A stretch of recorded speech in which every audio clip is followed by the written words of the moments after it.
Okay students, ये polar का problem है। ओके तो पोलर का प्रॉब्लम में आप लोगों को मैं बताती हूँ कैसे प्रॉब्लम्स आपको आएंगे। जैसे कि मान लो कि आपको पहला प्रॉब्लम मैंने दिया है पोलर का कि r is equal to a one plus sine theta या r is equal to a cos two theta, ये दोनों में से कोई एक एग्जाम में आ सकता है। तो पहला हमको चेक करना है सिमेट्रिसिटी। तो थीटा की वैल्यू माइनस थीटा रखेंगे और इक्वेशन में कोई चेंज नहीं आया तो हम क्या बोलते हैं, पोलर में हम एक्स एक्सिस नहीं बोलते, हम क्या बोलते हैं, इनिशियल लाइन के अलॉन्ग सिमेट्रिक है, मतलब theta is equal to 0 degree के अलॉन्ग सिमेट्रिक है। तो जब भी आपका प्रॉब्लम में क्या रहेगा, कॉस थीटा, तो आपको बोलना है इनिशियल लाइन के अलॉन्ग सिमेट्रिक है। Got it. सिमिलरली अगर हमने थीटा का वैल्यू माइनस थीटा रखा, आर का वैल्यू माइनस आर रखा eight the same time, okay, और इसी को हम क्या बोल सकते हैं, थीटा का वैल्यू मैंने पाई माइनस थीटा रखा ये, तो इस केस में क्या होता है, हमारा जो है किसके अलॉन्ग सिमेट्रिक होता है। जैसे मान लो इधर बन रहा है तो ये कैसे बनेगा, इसको क्या बोलते हैं, symmetric, symmetric through the pole and perpendicular to sorry symmetric through the pole and perpendicular to initial line, symmetric through the pole and perpendicular to initial line, ये हमको बोलना पड़ता है। कब, जब हम theta is equal to minus theta रखते हैं, R is equal to minus R और theta is equal to pi minus theta, दोनों में से कोई एक कंडीशन रखते हैं। तो जब भी तुम्हारे प्रॉब्लम में साइन थीटा होगा तो बोलना ये कि symmetric through the pole and perpendicular to initial line. Got it. Now हमको पोल निकालना पड़ता है, ये हमारा फर्स्ट प्रॉपर्टी था सिमेट्रिसिटी। सेकंड क्या है, पोल। जब तुम आर का वैल्यू 0 रखोगे और थीटा का भी वैल्यू क्या आ गया 0, तो हम क्या बोलते हैं, पोल से पास हो रहा है। यहाँ पे आप ओरिजिन वर्ड यूज़ नहीं करो, ओरिजिन किस में होता है, कार्टेशियन में होता है, यहाँ पे आपको बोलना है पोल। अगर आया तो ठीक, नहीं आया तो कोई बात नहीं। टेंजेंट क्या होता है, जो भी आपका थीटा का वैल्यू आएगा उसी को हम क्या बोलते हैं, टेंजेंट बोलते हैं। ओके अब हम चलते हैं प्रॉब्लम की तरफ। सपोज दैट मुझे ये पहला प्रॉब्लम है r is equal to a cos two theta, तो मैंने क्या बोला है, जब भी आपका प्रॉब्लम क्या होगा, कॉस टू थीटा, तो आपको क्या बोलना है, इनिशियल लाइन के अलॉन्ग सिमेट्रिक है।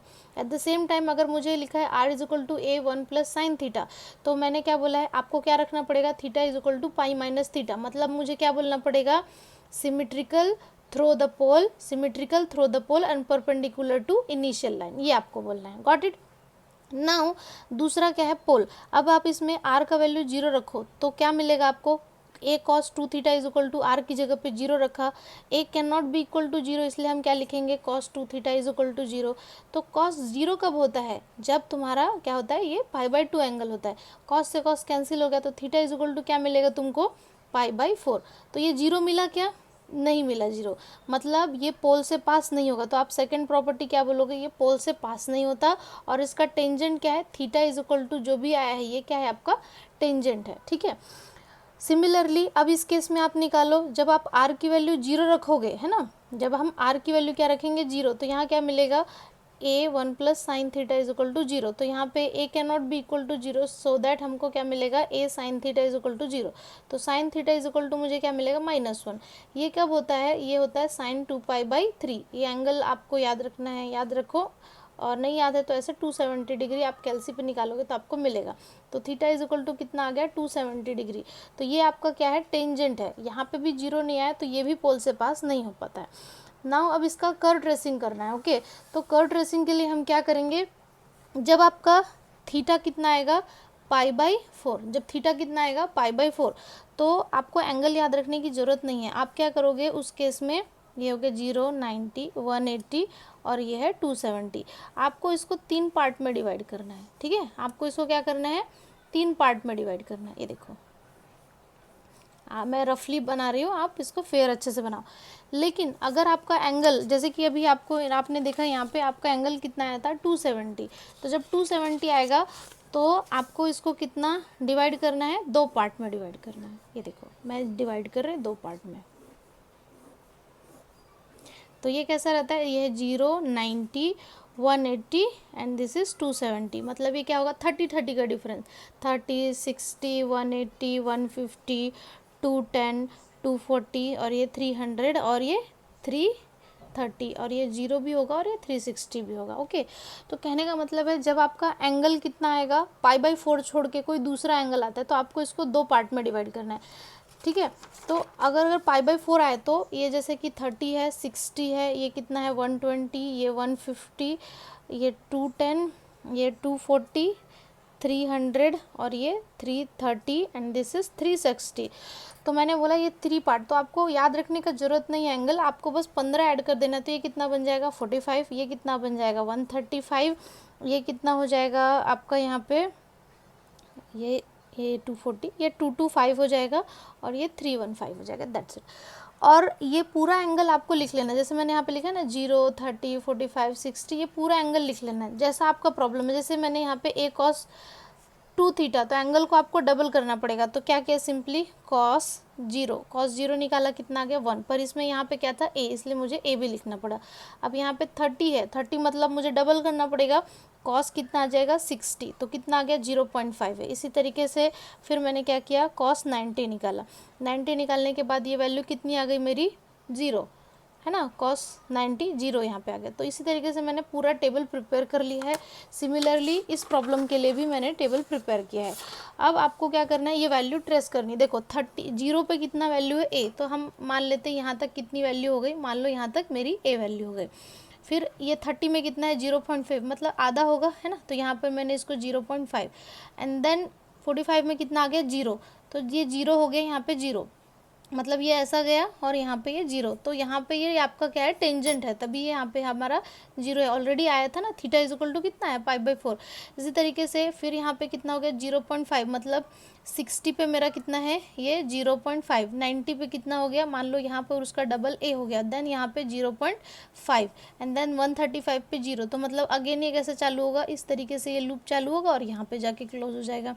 देन 150 पे कितना है, अगेन 0.5 है, एंड देन 150 पे कितना है a है, एंड देन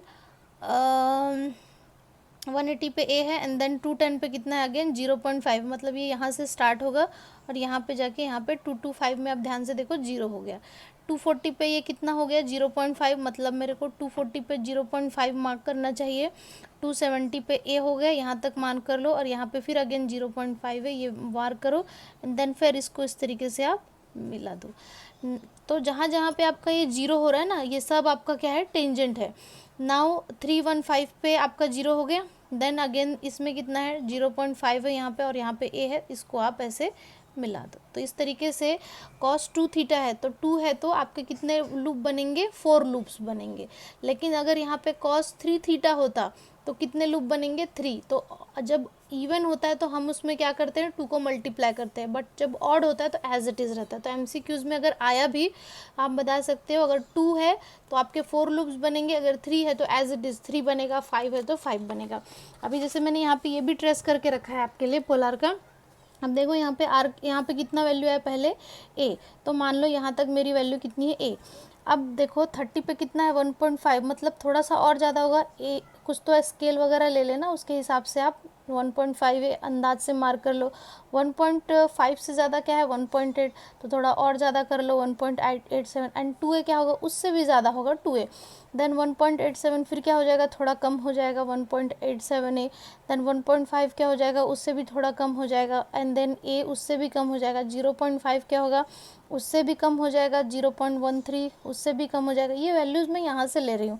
एंड देन 270 पे क्या हो गया 0, तो 270 क्या था इस केस में हमारा टेंजेंट ही था, तो ये क्या है आपका टेंजेंट वैल्यू है।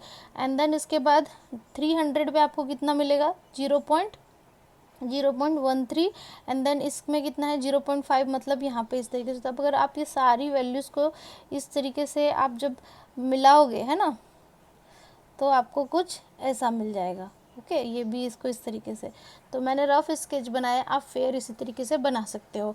तो इस केस में याद रखो आपको कुछ नहीं करना है, पहला सिमेट्री प्रॉपर्टी निकालना है, पोल निकालना है, चेक करना है कि r का वैल्यू 0 रखा तो थीटा का वैल्यू 0 मिलता है कि नहीं मिलता है, एंड जो भी थीटा का वैल्यू आएगा वो आपका टेंजेंट है। एंड देन उसके बाद आपको इस तरीके से टेबल प्रिपेयर करना है। अगर आपका एंगल π/4 आए तो इसको 3 पार्ट में डिवाइड करो, मैंने एंगल आपको याद करना बताया है।